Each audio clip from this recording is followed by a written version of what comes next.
अलबेले किस्सों की दास्तां के सिलसिले शुरू हुए, बनके कहानियां कहानियां। दास्तान चौथे दरवेश की। चौथे दरवेश ने बताया, ए रोम के सुल्तान और मेरे साथी दरवेश हो, मैं चीन देश का रहने वाला हूं। मेरे पिता उस देश के राजा थे। जब उनके मरने का समय आ पहुंचा तो उन्होंने अपने छोटे भाई को अपने पास बुलाकर मेरा हाथ उसके हाथ में देते हुए कहा, मेरे प्यारे भाई, आज से इस विशाल राज्य की जिम्मेदारी मैं तुझे सौंप रहा हूं। इस राज्य और मेरे इस जिगर के टुकड़े की अच्छी तरह हिफाजत करना। यह भी छोटा है, जब बड़ा हो जाए तो इसे राजगद्दी सौंप देना और अपनी बेटी का विवाह इसके साथ कर देना। पिता के मरने पर मुझे बहुत दुख हुआ, मैं खूब रोया। उस समय मेरे पिता के एक पुराने स्वामी भक्त सेवक ने मुझे धीरज बंधाया और पिता के शव से दूर ले गया। उसका नाम था मुबारक। रंग का वो बेशक काला था, लेकिन उसके मन में मेरे प्रति अगाध प्रेम था। वो मुझे अपनी जान से भी ज्यादा प्यार करता था। जब मैं बड़ा हो गया तो मुबारक मुझे मेरे चाचा के पास ले गया और उसने कहा कि वो राजगद्दी मेरे हक में छोड़ दे और अपनी बेटी का विवाह मेरे साथ कर दे। लेकिन मेरे चाचा ने टालम टोल शुरू कर दी। कहा, तुम्हें दोहराने की जरूरत नहीं, मुझे अपने भाई को दिया हुआ वचन बखूबी याद है।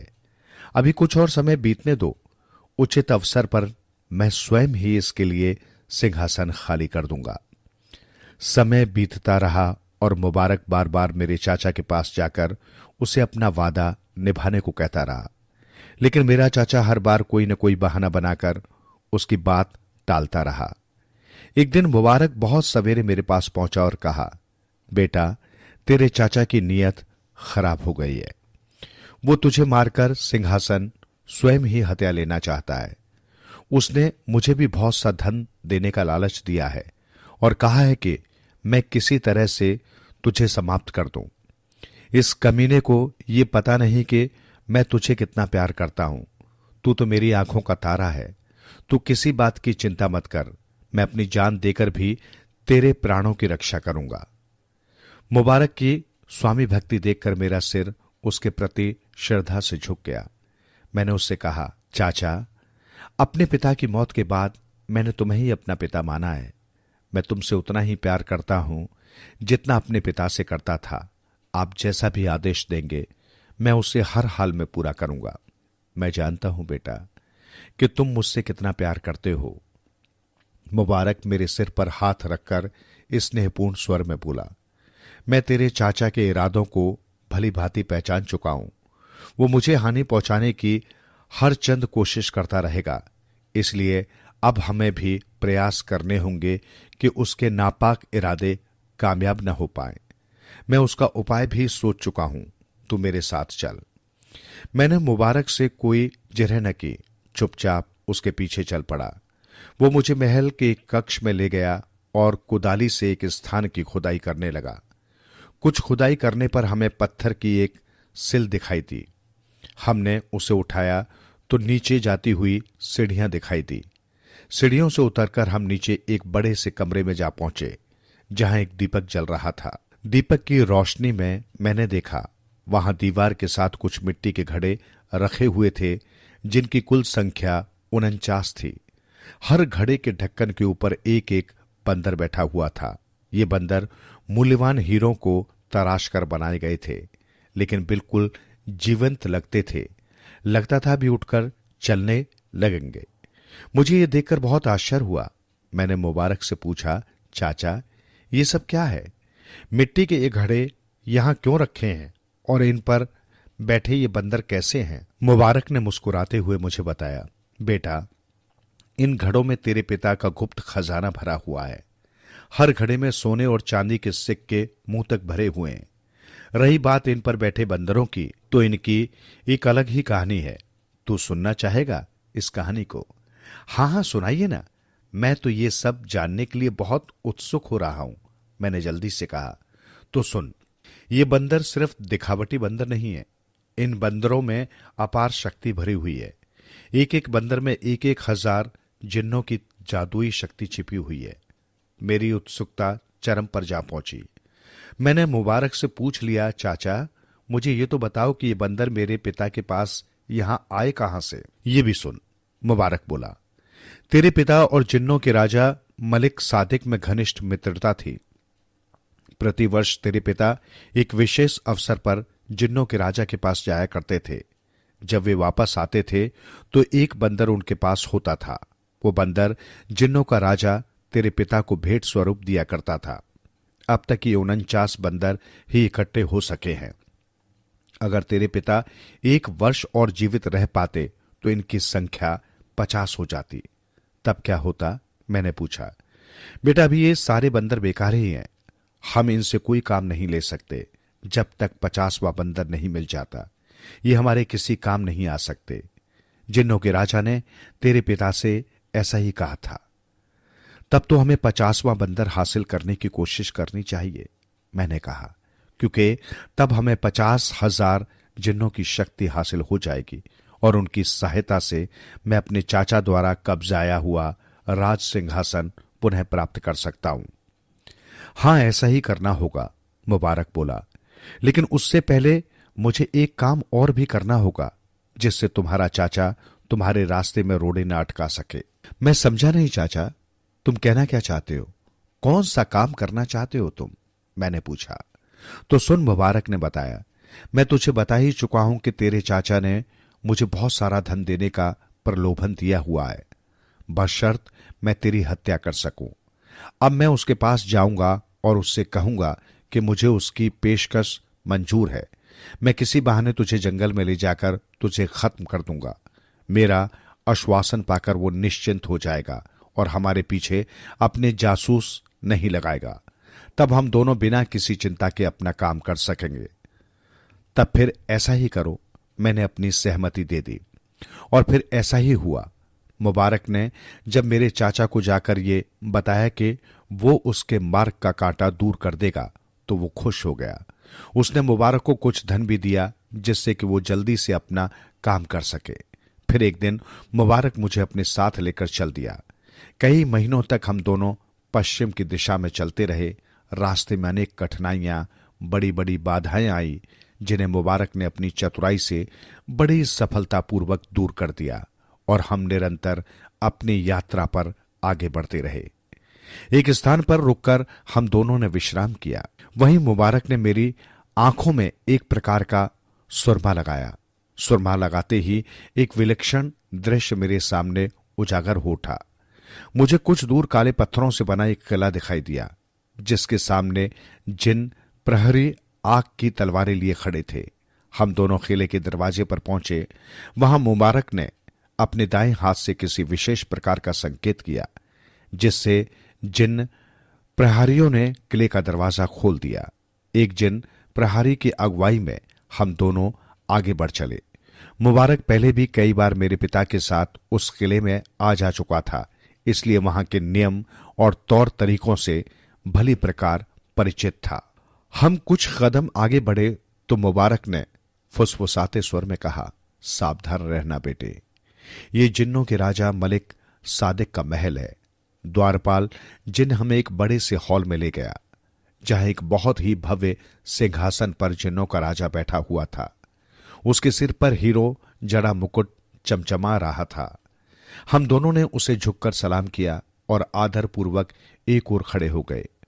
मुबारक ने उससे कहा, ऐ जिन्नों के राजा, ये लड़का चीन के राजा का बेटा है और आपसे कुछ मांगने के लिए आया है।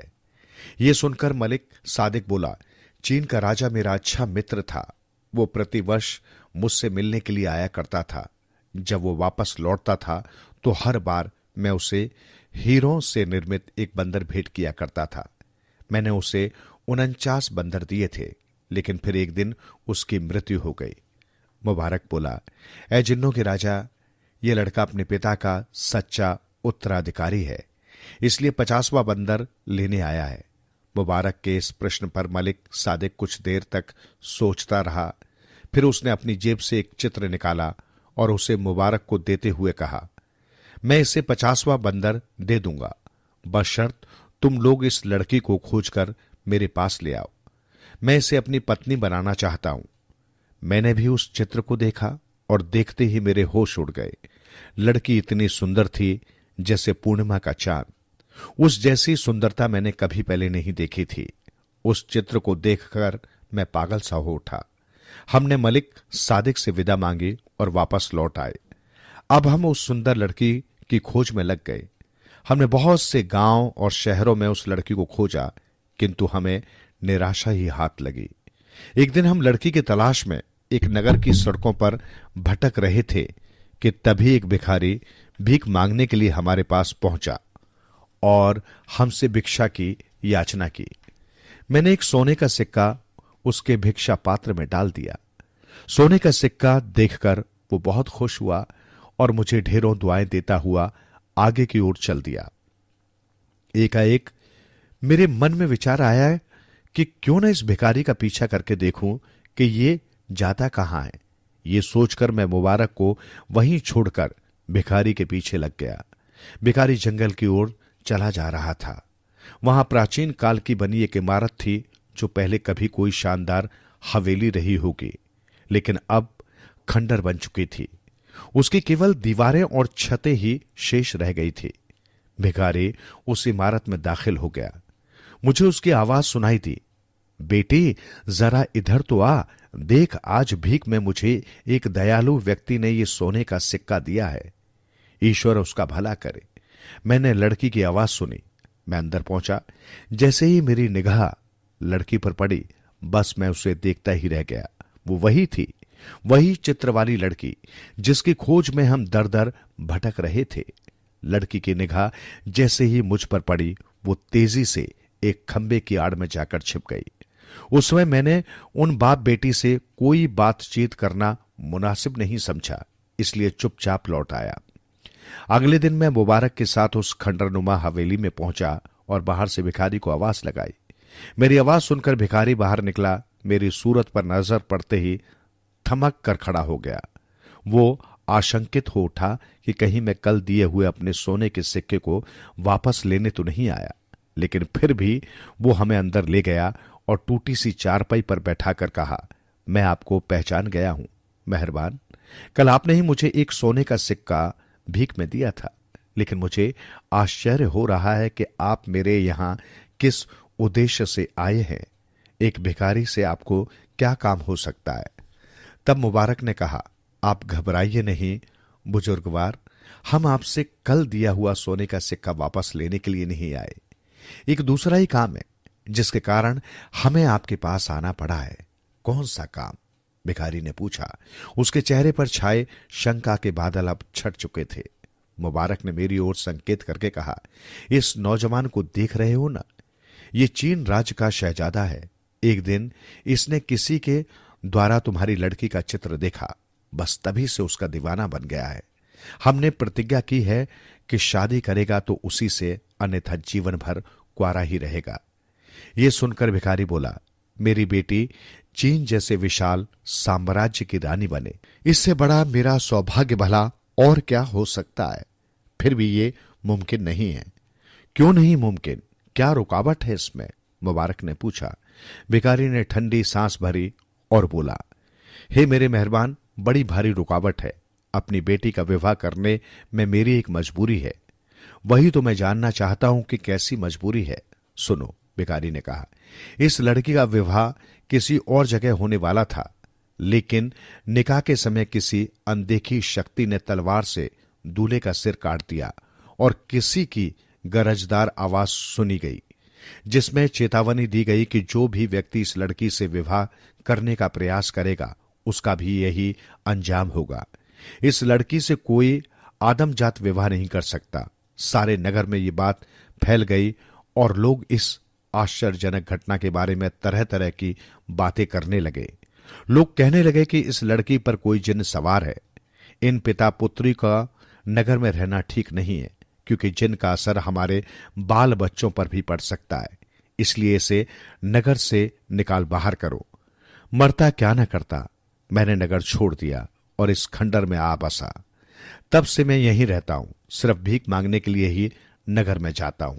ये मेरे लिए स्पष्ट चेतावनी थी कि मैं लड़की से विवाह का अपना इरादा त्याग दूं, लेकिन मैंने हिम्मत नहीं हारी और लगातार उस लड़की से मिलने के लिए खंडर में पहुंचता रहा। एक दिन भिखारी गंभीर रूप से बीमार पड़ गया। तब मैंने उसकी बहुत सेवा की। तब से वो मेरा बहुत आभार मानने लगा। उसके मन में मेरे प्रति श्रद्धा उत्पन्न हो गई।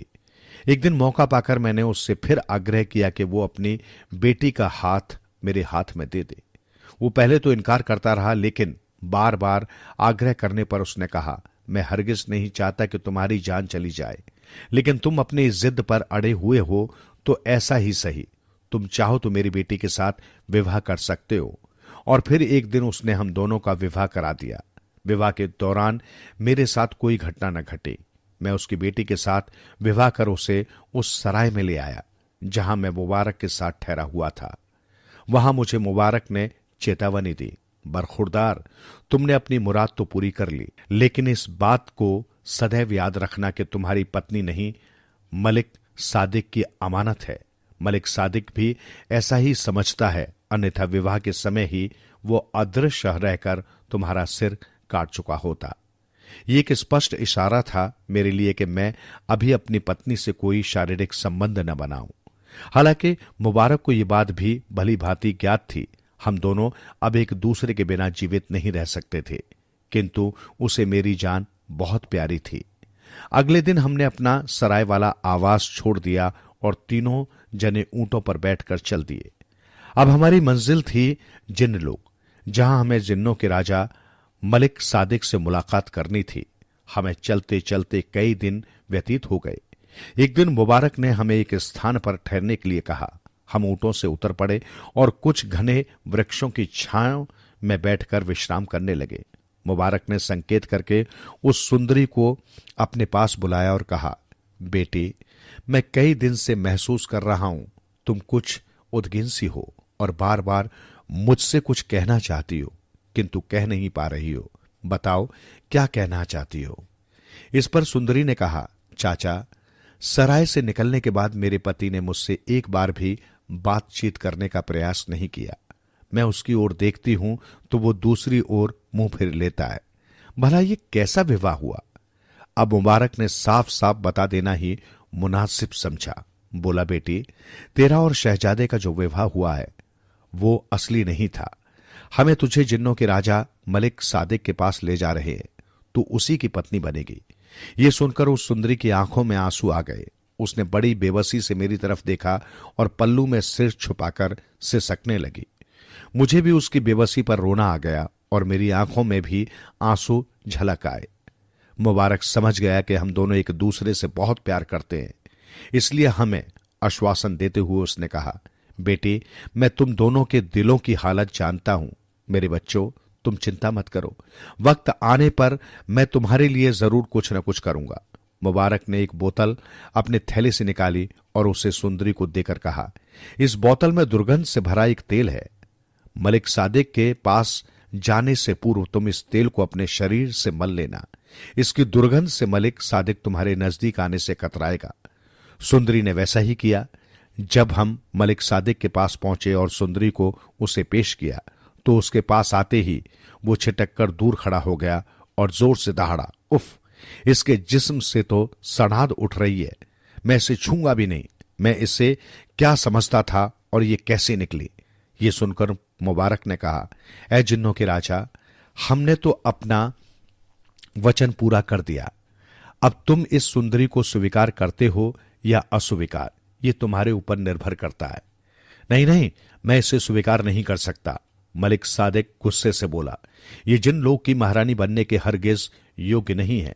मैं अभी इसका खात्मा किए देता हूं। जिन लोग में भला ऐसी सड़ांध फैलाने वाली स्त्री का क्या काम। और वो तलवार निकालकर सुंदरी को मारने के लिए झपटा, लेकिन इससे पहले कि वो सुंदरी पर वार करता, मुबारक ने फुर्ती से अपनी तलवार निकाल ली और उसे मलिक सादिक के पेट में घोंप दिया। फिर तो वहां जैसे प्रलय का दृश्य उपस्थित हो गया। मलिक सादिक धड़ाम से जमीन पर गिरा और उसके गिरते ही इतने जोर का विस्फोट हुआ कि कानों के पर्दे फटने लगे। मैं बेहोश होकर जमीन पर गिर पड़ा। मुझे पता नहीं कि मैं कितनी देर तक बेहोश रहा। होश आया तो मैं एक रेगिस्तान में अकेला पड़ा था। वहां न मलिक सादिक था, न मुबारक और न वो सुंदरी। मैं पागलों की तरह रेगिस्तान में गला फाड़ फाड़ कर उन्हें आवाजें लगाता रहा। मेरा गला बैठ गया, किंतु मुझे उन दोनों का कोई चिन्ह दिखाई न दिया। मैं इतना दुखी हुआ कि मैंने आत्महत्या करने का निश्चय कर लिया। कुछ दूर मुझे एक ऊंची सी पहाड़ी दिखाई दी और मैं उसी ओर चल दिया। मैं पहाड़ी की चोटी पर चढ़ गया और कूदकर जान देने वाला ही था कि तभी पीछे से किसी ने आकर मुझे खींच लिया। मैंने घूमकर देखा तो एक नकाबपोश को पाया। नकाबपोश बोला, जान क्यों गवाता है मूर्ख? तेरी मुसीबतों का तो अब अंत होने वाला है। रोम देश में चला जा, वहां तुझे तेरी ही तरह विपदा के मारे 3 और दरवेश मिलेंगे, साथ में वहां का राजा भी। बस उनके मिलने से ही तेरे सारे दुख दूर हो जाएंगे। उस नकाबपोश की बात मानकर, जो निश्चय ही कोई खुदाई फरिश्ता था, यहां चला आया। फिर किस तरह से आप लोगों से मिलना हुआ, ये आप भली भांति जानते ही हैं। चौथे दरवेश की कहानी समाप्त हुई तो बादशाह आजाद बख्त ने कहा, ए दरवेशो, तुम चारों की दास्तानें सुनकर अब मुझे पूरा विश्वास हो गया कि ईश्वर अब मेरी मनोकामना अवश्य पूरी करेगा, और जिस दुख और संताप के कारण मैं दुखी हूं, वो मेरी आरज़ू जरूर पूरी होगी। बादशाह आगे भी कुछ कहना चाहता था कि तभी राजमहल की एक सेविका हाफती हुई वहां पहुंची और बोली, हुजूर, बहुत बहुत बधाई हो, आप पिता बन गए हैं। पिता? बादशाह को यह सुनकर बहुत आश्चर्य हुआ। मैं पिता बन गया? वो कैसे? आपकी एक बेगम ने, जिसे आपने बांझ होने के अपराध में कारागार में डलवा दिया था, उसने कारागार में ही एक बेटे को जन्म दिया है, दासी ने बताया। यह सुनकर बादशाह आजाद बख्त खुशी से उछल पड़ा। उसने अपने गले का बहुमूल्य मोतियों का हार उतारा और उसे दासी की तरफ उछाल दिया। बोला, तुमने ये शुभ समाचार सुनाकर मेरे जीवन में नई जान फूंक दी है। इस समय मैं तुम्हें यह पूरा राज्य भी दे दूं तो थोड़ा ही है। फिर वो जल्दी से कारागार में पहुंचा और बेगम को बड़ी हिफाजत के साथ महल में लेकर आया। उसने नवजात शिशु को गोद में उठाया और उसे दरवेशों के सामने लाकर एक नर्म बिछौने पर लेटा दिया। बोला, आप लोगों का यहां आगमन मेरे लिए बहुत शुभ रहा है। आज मेरे मन की मुराद पूरी हो गई। मेहरबानी करके आप सब मेरे बेटे को अपना आशीर्वाद प्रदान कीजिए। चारों दरवेशों ने बालक का माथा पुचकारा और उसे आशीर्वाद दिया कि लंबी आयु मिले और वो हमेशा सुखी और संपन्न रहे। बच्चा पैदा होने की खुशी में नगर भर में जश्न मनाया गया। आजाद वक्त ने अपने खजाने का मुंह खोल दिया और गरीब और जरूरतमंदों को दोनों हाथों से धन लुटाया। कैदियों की सजाएं माफ कर दी ताकि वे अपने अपने घरों में जाकर इस खुशी में शिरकत कर सके। दरवेशों को विशेष सम्मान दिया और उन्हें उनके ठहरने के स्थान से बुलाकर एक बहुत ही बेहतरीन सजे सजाए कक्ष में ठहराया गया। उनके भोजन पानी की भी बहुत ही अच्छी व्यवस्था कर दी गई। समय हंसी खुशी के साथ बीतने लगा। फिर एक दिन महल की दासियां रोती पीटती बादशाह के पास पहुंची और बोली, हुजूर, गजब हो गया, हमारा नन्हा शहजादा न जाने कहां गायब हो गया है। ढूंढ से भी उसका पता नहीं चल पा रहा।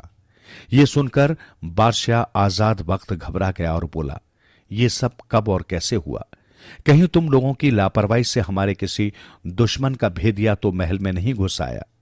नहीं हुजूर, किसी दुश्मन का कोई भेदिया तो नहीं आया। अलबत्ता शहजादे के कक्ष में एक बादल का टुकड़ा जरूर नजर आया था। उस बादल के टुकड़े के वहां पहुंचते ही हम लोगों को नींद आने लगी थी और हम सब बेहोश हो गई थी। जब आंखें खुली तो शहजादा वहां नहीं था। आजाद बख्त ने निराश भाव से दरवेशों की तरफ देखा और बोला, ए दरवेशों, मेरे बच्चे की सलामती के लिए खुदा से दुआएं मांगो, क्योंकि अब आप लोगों की दुआओं से ही कोई चमत्कार हो सकता है। और फिर एक और आश्चर्य हो गया। उसी शाम को नन्हा शहजादा अपने पालने में खेलता हुआ मिला। उसके गले में एक बहुमूल्य हार लटक रहा था।